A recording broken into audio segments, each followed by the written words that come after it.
नमस्कार दोस्तों, आपका स्वागत है आपके अपने चैनल में। जैसा आप जानते हैं कि पिछले कुछ समय से हम लोग भगवान प्रभु श्री राम के जीवन चरित्र के बारे में जान समझ रहे हैं। उसी क्रम में आज भाग तीसरा, बाल क्रीड़ा और शिक्षा, शुरू करने से पहले आपसे एक दरख्वास्त है कि अगर आपको मेरा चैनल और मेरी ये राम कथा अगर पसंद आ रही हो तो मेरे चैनल को सब्सक्राइब करें और बेल आइकन को प्रेस करें, जिससे कि लेटेस्ट अपडेट आपको मिलती रहे। तो आइए शुरू करते हैं। संसार में जितनी सुंदरता, ज्ञान, बल, बुद्धि और अच्छे गुण हैं वे भगवान से ही आए हैं। इनके अटूट और अपार भंडार तो भगवान ही हैं। भगवान श्री राम की सुंदरता का कोई वर्णन कैसे कर सकता है।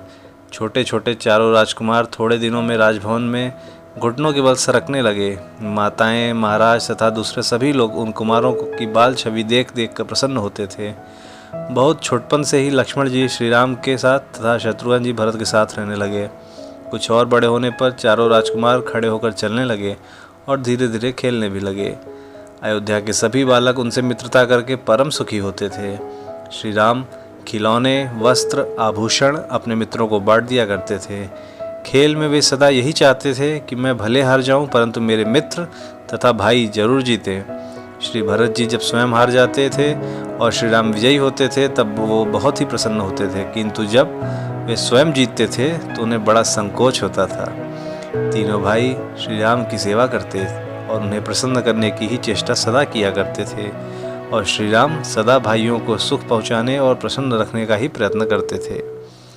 नगर के लोग राजकुमारों को अपने प्राणों के समान प्यार करते थे। राजकुमार बालक होने पर भी नगर के लोगों में जो जैसे बड़े आदरणीय थे उनका उसी प्रकार आदर करते थे। वे बड़ों को नम्रता से प्रणाम करते थे, प्रजा के लोगों को पुरस्कार बांटते थे और सबको प्रसन्न करते थे।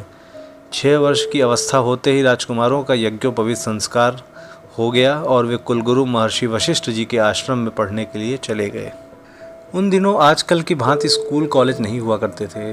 विद्यार्थियों को बड़े संयम और नियम से रहकर गुरुदेव की सेवा करनी पड़ती थी। कमर में मूंज की एक रस्सी बंधी रहती थी और उसमें कॉपीन लगाई जाती थी। बिछाने या कंधे पर रखने को एक मृगशाला रहती थी। बस इतने ही कपड़े रहते थे। जब तक शिक्षा समाप्त न हो जाए न बाल बनवाए जाते थे, न नख कटवाए जाते थे और न शरीर या सिर में ही तेल लगाया जाता था। विद्यार्थी जमीन पर सोते थे, हाथ में पलाश का डंडा रखते थे। प्रातःकाल सब सूरज उगने से 1 घंटे पहले उठकर शौच, स्नान, संध्या तथा हवन करते थे। दोपहर तथा सायंकाल में भी संध्या और हवन करना पड़ता था। गुरुदेव का आश्रम नगर से दूर वन में होता था। आश्रम में झाड़ू देना, लीपना, जल, कुश, फूल, फल तथा हवन के लिए लकड़ियाँ लाना, यह सब काम विद्यार्थी ही करते थे। विद्यार्थी एक समय नगर या ग्रामों से भिक्षा मांग कर ले आते और गुरुदेव के सामने रख देते थे। उसमें से गुरुदेव जो दे देते थे उसी को खाकर वे संतुष्ट रहते थे। इस प्रकार गुरु की सेवा करते हुए गुरु कृपा से जो विद्या प्राप्त होती थी वह विद्या इस लोक और परलोक में भी कल्याण करने वाली होती थी। गुरुदेव के आश्रम में धनी दरिद्र के बालकों में कोई भेद नहीं होता था। सभी बालक समान भाव से ही रहते थे। भगवान श्री राम तो सभी विद्याओं तथा ज्ञान के सागर हैं, लेकिन मर्यादा यही है कि गुरुदेव की सेवा करके ही विद्या प्राप्त करनी चाहिए।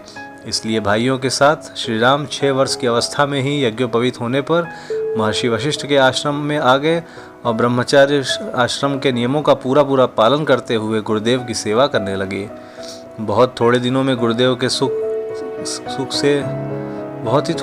गुरुदेव के मुख से सुनकर चारों वेद, चारों उपवेद, 6 शास्त्र, वेद के 6 अंग, इतिहास, पुराण, भूगोल और सभी कलाएं उन्होंने सीख लीं। गुरुदेव ने राजकुमारों को सब विद्याओं में निपुण हुआ देखकर घर लौटने की आज्ञा दी। विधि पूर्वक गुरु दक्षिणा देकर और समावर्तन संस्कार करा के चारों राजकुमार राजधानी में लौट आए। बारहि ते निज हित पति जानी, लक्ष्मण राम चरण रति मानी। भरत शत्रुघ्न दूनौ भाई, प्रभु सेवक जसि प्रीत बढ़ाई। बाल चरित हरि बहु विधि कीन्हा, अति आनंद दासन कह दीन्हा। भय कुमार जबहि सब भ्राता, दीन जनेऊ गुरु पितु माता। गुरु गृह गए पढ़न रघुराई, अलप काल विद्या सब आई। तो इस प्रकार आज का भाग समाप्त होता है दोस्तों। आशा करते हैं कि आपको मेरा वीडियो ये पसंद आया होगा। अगर आपको पसंद आया हो तो लाइक करें और अपने दोस्तों के साथ शेयर करें। जय श्री राम।